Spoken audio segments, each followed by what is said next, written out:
Saudações, investidores! Bitcoin agora cotado a 37.800 dólares. Bitcoin que rejeita os 40k e tem uma correçãozinha. Hoje, meu principal objetivo vai ser fazer uma atualização do Price Action, abordando com você a possibilidade de estarmos formando agora uma onda 3 para cima para revertermos a tendência de baixa. Então, bem-vindos a Investidor Moderno.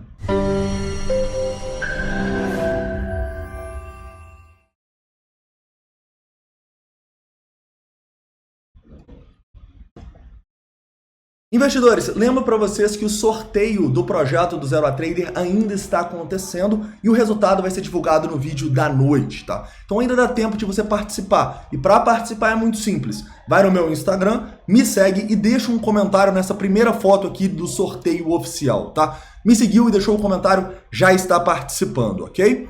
Detalhe, hoje à noite eu também vou fazer uma live para comentar com vocês e discutir como funciona todo esse projeto. Então vou falar do curso, vou falar da mentoria, vou falar dos 45 dias de estágio, que é onde você trabalha e opera junto com a gente dentro da Belo Trade. Então hoje tem uma live para explicar tudo aí e abrir o carrinho para vocês aqui da quinta turma do projeto. Beleza? Continuando aqui então, e já indo falando um pouco sobre o que a gente vai falar hoje tecnicamente, tá?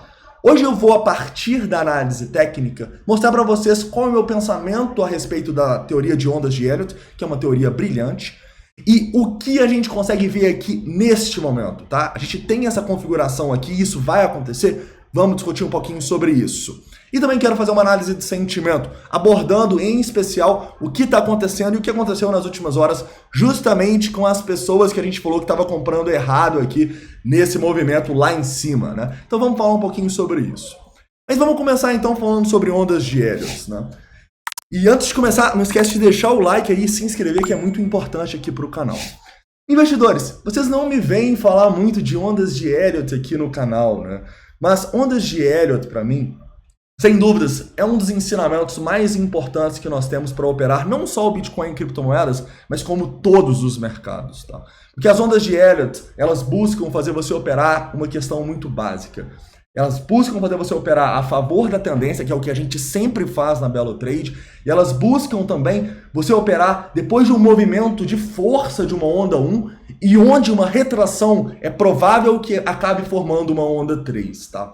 E para a gente identificar essa teoria de ondas de Elliott, identificar essa onda 3, a gente precisa identificar justamente essa força. Como que a gente faz isso? Eu tenho dois principais pontos, tá? Eu não gosto de deixar muito subjetivo, porque cada um tem as suas médias, cada um traça a linha de tendência de um jeito, cada um tem seus indicadores. Então, se você tem um indicador um pouco subjetivo para determinar quando é uma onda 1, você pode acabar tendo problemas. Então, o que eu gosto de fazer? Eu gosto de, primeiro, comparar o volume. Eu gosto de ver o volume desta onda 1, possível onda 1, em relação aos volumes que a gente tem da tendência anterior. Porque lembrem-se, uma onda 1 é uma onda que está ali para tentar reverter a tendência. E se ela tem menos volume do que as ondas anteriores, eu não tenho direito de chamar ela de onda 1, pelo menos na minha visão da teoria de ondas de Elliott, tá? Porque a gente sempre fala aqui de probabilidade. Então, se ela tem menos volume do que o que estava acontecendo um pouco atrás, a tendência anterior, para mim a maior probabilidade é que isso não seja uma onda 1, que isso seja somente uma retração. Então, neste momento aqui ainda, a gente não tem volume para chamar isso de onda 1 na minha visão, tá? Outro ponto muito importante, né? A teoria de ondas de Elliott, em especial quando a gente traça os Fibonacci para a gente ter as retrações, a gente precisa entender que o Fibonacci ele vai servir para a gente fazer uma compra onde, teoricamente, vai ter muita gente presa. E se tem muita gente presa, e já pegando o exemplo de compra aqui, né? O que elas vão criar? Elas vão criar uma demanda que vai te dar a sua vantagem competitiva para você realmente pegar uma onda 3. Então, o que a gente tem que fazer quando a gente está olhando para uma onda 1? A gente precisa ultrapassar as zonas de resistência. Então, quais são as zonas de resistência aqui? A gente está comentando há muito tempo, né? Essa região entre os 37 e os 40 mil dólares, de maneira mais conservadora, até mesmo os 42, tá? E a gente ainda não vê essa onda ultrapassando essa região. Então, você me pergunta, Pablo, a gente está formando uma onda 1 aqui? Cara, a gente pode até formar, mas na minha opinião, a gente ainda não tem informação suficiente para chamar isso aqui de onda 1, porque a gente não vê volume e a gente não ultrapassou as zonas que a gente precisa ultrapassar. E vamos chegar um pouco mais próximo para vocês entenderem que isso não é uma questão de, é porque o Pablo pensa assim, não, é uma questão do que a gente entende como sendo uma boa oportunidade de trade. E esse é o objetivo da teoria de ondas de Elliott. Encontrar boas oportunidades de trade rastreando pela análise técnica o mercado. Então vamos lá, vamos no 15 minutos aqui e tentar, numa hora acho que fica melhor, e tentar entender por que isso aqui não está com cara de onda 1. Né? Já falei do volume, a gente pode também traçar aqui claramente um padrão de continuação da baixa que foi rompido para baixo e basicamente, a gente pode entender que os pontos onde a gente estaria querendo comprar, ou seja, lembra os pontos onde as pessoas podem estar presas e criar uma demanda, são pontos acima das regiões de Fibonacci que a gente quer comprar numa onda 2. Então, a gente quer comprar aqui antes do 0,382? Não quer. Então, essa região aqui, olha só, é a região que a gente teria que estar de olho para compra, mas ela não chega no 0,382. Então, por isso que a gente não tem uma boa relação risco-retorno para fazer essa operação, e mais do que isso, não tem uma boa relação risco-retorno para realmente acreditar que isso aqui é uma onda 1. Então, Pablo, quer dizer então que não vai romper para cima? Cara, ninguém sabe. Mas o que você precisa esperar? O rompimento e a demonstração de força. É só depois que a gente realmente romper aqui e demonstrar essa força e o preço voltar aqui que você vai ter a sua boa probabilidade para pegar uma onda 3 e aí sim você pega ela em 0,5, 0,618, onde as pessoas estão presas. Deu para entender que não só a falta de força, o rompimento de um padrão para baixo e basicamente aqui a gente não ter suporte nas regiões que a gente queria comprar desconfiguram toda a ideia por trás de uma onda 3. Onda 3, caras, é probabilidade. E se você não tem as probabilidades, você não tem a oportunidade. Se você não tem a oportunidade, você, na minha visão, não tem o direito de chamar isso aqui de uma onda 1 para ter uma onda 2, onda 3. Claro que também é completamente subjetivo, tá? Cada um tem as suas médias, cada um tem o seu jeito de pensar. Esse é o meu. Porque quando eu trabalhava muito com ondas de Elliott, tinha um problema que a gente sempre tentava enxergar o que a gente gostaria de enxergar. Então, se eu tô querendo ver uma alta no Bitcoin, eu ia lá e traçava uma onda 3, por exemplo, aqui, não, onda 1, onda 2 vai romper para cima. Ou então aqui, onda 1, onda 2 vai romper para cima. Você tenta enxergar, você tenta colocar a onda de Elliott no que você quer ver. E é por isso que você tem que ter indicadores que não são subjetivos. E como eu disse para vocês, quais são? Volume e zonas onde as pessoas estão presas. São esses caras aqui, se a gente romper para cima, que vão dar a probabilidade da gente acertar, tá? A gente não quer ser um desses caras que vai entrar antes de as probabilidades realmente estarem claras. Deu para entender? Espero que sim. Vamos lá agora e vamos continuar aqui então na nossa análise técnica, né? Saindo um pouco da teoria de ondas de Elliott. Então o que eu gostaria de ver? O rompimento dos 40, tá? Se a gente romper os 40 com força, quem sabe vai até os 42, aí eu já acho que a gente tem o direito de buscar essa nossa onda 3. E aí a gente vai realmente comprar onde essas pessoas ficaram presas. No momento, é basicamente um gambling, uma aposta. Ninguém sabe, mas as probabilidades aqui, na minha opinião, não estão do lado de quem tá acreditando nessa onda 3 agora. A gente precisa ver essa força. Tomara que aconteça. Se não acontecer, o que a gente faz? Fica quietinho. Tranquilo?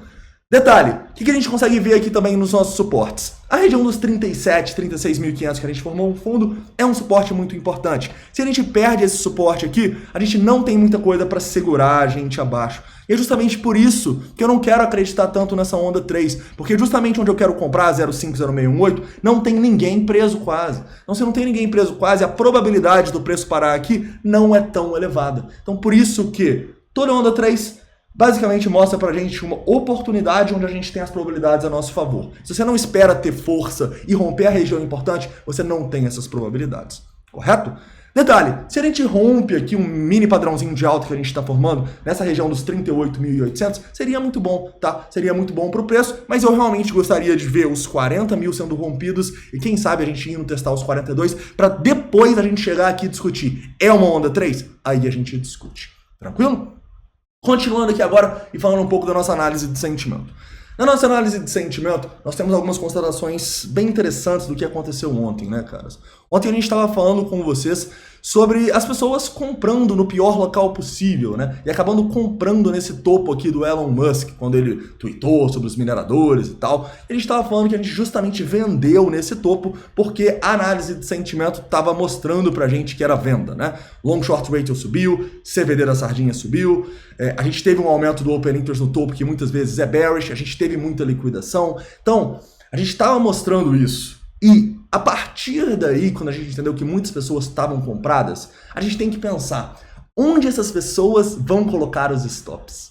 Porque é justamente ali que o mercado pode voltar. E eu vejo alguns pontos de stops que essas pessoas poderiam ter colocado e, querendo ou não, já foram estopadas, né? Muita gente numa análise técnica clássica coloca além do nosso candle de força, que era aqui mais ou menos uns 37.500, já foram estopados. E muita gente colocaria além desse fundinho aqui, que a gente deixou na região dos 36.700, né? O que acontece? O mercado vai lá, estopa e liquida essas pessoas, tá? E a gente pode ver claramente isso acontecendo na prática, porque o nosso long short ratio, que ontem quando eu tava gravando, tava bearish em 1.9, chegou aqui nesse fundo em 1.2, se eu não me engano, exatamente 1.2. Então todo mundo não, né? Mas muitos dos que entraram errado ali, acreditando na análise técnica, foram estopados. E é isso que as instituições fazem. Elas mandam os preços para os locais que as pessoas vão ser estopadas para, a partir daí, elas captarem a liquidez dessas pessoas. Então é um jogo de liquidez. Elas liquidam todo mundo para cima, depois liquidam todo mundo para baixo. E agora, Pablo, o que você enxerga? Eu enxergo meio neutralidade, tá? O nosso CVD, como vocês podem ver, ele tá subindo e caindo sem parar. O nosso long short ratio tá parado aqui na região dos 1.5, o que para mim é neutro, tá? Nesse momento aqui, de uma possível onda 3 que a gente tá formando. Quer dizer, né? Na minha opinião ainda não, mas a gente pode acabar formando aí uma onda 1 forte e a partir daí reverter a tendência de baixa.